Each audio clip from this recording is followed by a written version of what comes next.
you get an idea of where we're at. Let's make it balanced now. Mail on Sunday, a writer, of course, legend as well, commentator. Dan Hodges, a very good morning to a very happy studio not. How are you? Good morning. God, where do we start, mate? Well, we start with democracy. We start with the right of all of us to vote, and we look at this story this morning that says that 4 million of us won't be able to because of Starmer changing electoral boundaries and dates. And then you add into that the juries, you know, no juries, just judges. And then you add into that, you know, X banning social media and stuff like that. And you do start to get a rather cynical view of this government's ideology, don't you, Dan? Yeah, I mean, I think, I'll be honest, I think you're giving the government a little bit too much credit, because by claiming they have an ideology, you're implying there is some sort of plan or some sort of coherence behind what Keir Starmer and his ministers are doing. And as we have seen already this week, they haven't got a plan, they haven't got a strategy. They're just flailing around all over the place, trying to survive from day to day. But your broader point is a very fair one. Imagine, for example, if we had a situation where, I don't know, in the United States, Donald Trump announced he was going to abolish jury trials. If he said he was going to cancel the midterm elections in the United States, if he said he was going to look at censoring media outlets that opposed him on grounds of taste and decency, I think certainly the people around Keir Starmer himself, Keir Starmer supporters, those supporters that still exist, would be up in arms about it and pointing to that and saying there was something fundamentally wrong. Now, I think we do have to be a little bit careful. We are not, I've seen, I saw people at the start of the year running around saying, oh, Keir Starmer's going to cancel the next general election and things like that. He's not, but we are getting onto inching towards the top of a very slippery slope with this sort of stuff. And as you say, you put it together collectively, and I do think some people need to stop and say, hang on a second, this cannot stand. It's really interesting, actually. Yours is a very balanced view, as it always has been. Sorry, Dan, I have to say good morning to Oliver and Iris. They're in the car, otherwise they won't go to school. Morning, gang. The thing about it is we've sat here and we've talked about a lack of a plan. Sue Gray, 100 days. She'd gone on day 93. We can strip back in a cynical way and say, ultimately, the Labour Party, if you look back in history, will always try and take the population's liberties and spend more than they've got and will end up skinting. But I think we were so fixated on the disaster that was the Tories that we were, not we, I wouldn't have voted Labour, but people were blinded as to the reality of what was going to happen. I watched his backbenchers yesterday while he made that sort of ridiculous Kama Sutra joke. There's sort of palpable embarrassment and loathing. You can see it. His body language is that of a defeated man. Patently around the cabinet table, they are plotting left, right and centre. And it seems, as you quite rightly say, to be a sort of daily struggle to sort of lurch from one disaster to the other. And to me, and I'm not just saying it because I don't agree with anything he says, but he looks like a dead man walking. I want Britain to be good, whatever political party's in government. And we are, nationally, locally and internationally, becoming a laughingstock. We are.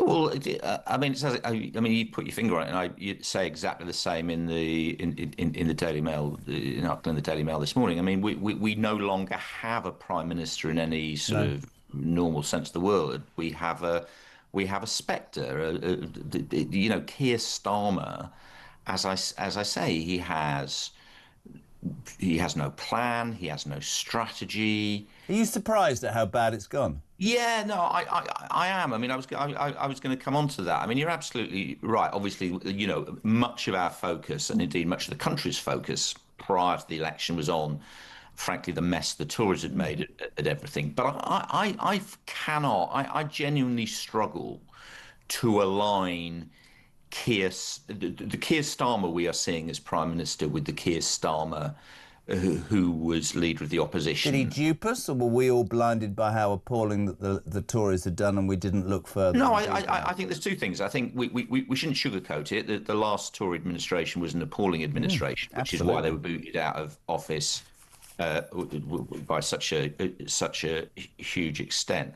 I think part of it was Keir Starmer's strategy. Obviously, before the election, his entire strategy, it was what we called at the time the Ming Vase strategy, to just get, ease into power, slide into power, saying and doing as little as possible. But also, I think in fairness, I don't think anybody could have rationalised or expected Keir Starmer to be this bad. I mean, I touched on it in my piece, and you touched on it then.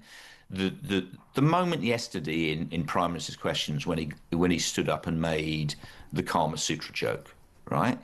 There is nothing about Keir Starmer. There is nothing in Keir Starmer's politics, his background, his history, his personality that could have told anybody who knows him to any extent, this is a guy who's going to get up and start telling, Well, it's not just that. My kids are listening in the car. 1970s style jokes at the dispatch box. No, it's just not him. I mean, it's not him. But even more so, without being personal, there isn't anybody I've ever met more unlikely to have ever read the bloody Kama Sutra. It's just, and I'm amazed. I mean, you said Ming Vase, and you're right, in the last election. And I remember broadcasting and thinking, yeah, it's clever. The Tories have destroyed themselves. Just say now and you'll be fine. I now suspect that the Ming Vase policy hid a complete lack of ideas, a complete lack of any sort of plan. And you know what, Dan? I said something to somebody the other day, and I don't know if this is the right way to describe it.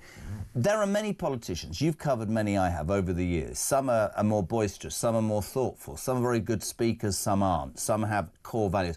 I don't see, feel or smell any political DNA in Keir Starmer. There's not, even if I would, said it yesterday about Corbyn. I disagree with everything Jeremy Corbyn ever said. But begrudgingly, I would say in that election, he stood on his values, on what he believed. He didn't U-turn, and he got 34% of this country. I have a greater admiration politically, although I agree with everything, for what Corbyn did than this guy who's, it's just like powder puff, man. I mean, look at this. No, Go on.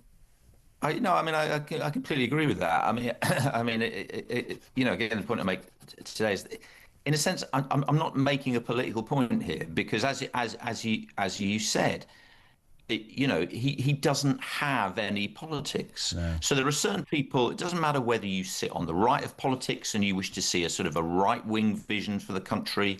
It doesn't matter whether you sit on the left of politics and want the country to move to the left after a decade of Tory rule. It doesn't matter if you're basically like me and you're just a sort of a dyed-in-the-wall sort of fence-clenching centrist. Keir Starmer is nothing to anybody. No, Keir Starmer does not offer anything to anyone. And as I say, I just do not understand what the point of him is anymore. I just can't see what the point of him is. Let's bring it on to the other main news story of the day, Dan, if I can, in your brilliant newspaper, The Mail, front page, shameless. I won't go through it all again, but this is the story of the Craig Guilford, the Chief Constable of West Midlands Police, who's lied to Parliament, lied to all of us, has made up through AI a series of excuses to ban Jewish football fans from going to Birmingham.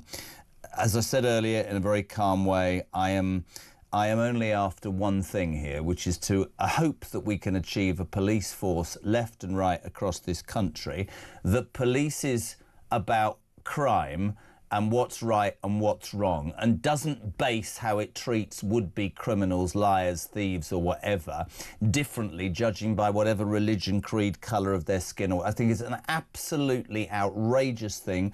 I have no idea why Shabana Mahmood couldn't have sat Parliament through the night and brought in a rule and sacked this liar, this anti-Semite. The Police and Crime Commissioner isn't going to do anything for a month. How they're not in special measures, but more than anything, for people listening today, they're saying to me, how much more of this is going on in the United Kingdom, Dan Hodges?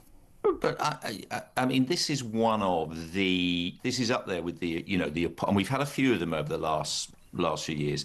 This is up there with one of the most appalling sort of police abuse scandals we've ever seen. I mean, just think about this for a second. We had a situation where members of the Jewish community were not allowed to walk the streets of Britain because of a direct threat to their security. The police force that was supposed to be protecting them and ensuring their safe passage in and out of the country actually washed their hands of them, and then literally lied about the reason they'd done that, and created this entire fiction, this AI-generated fiction about why they were policing this event in the way they were policing it.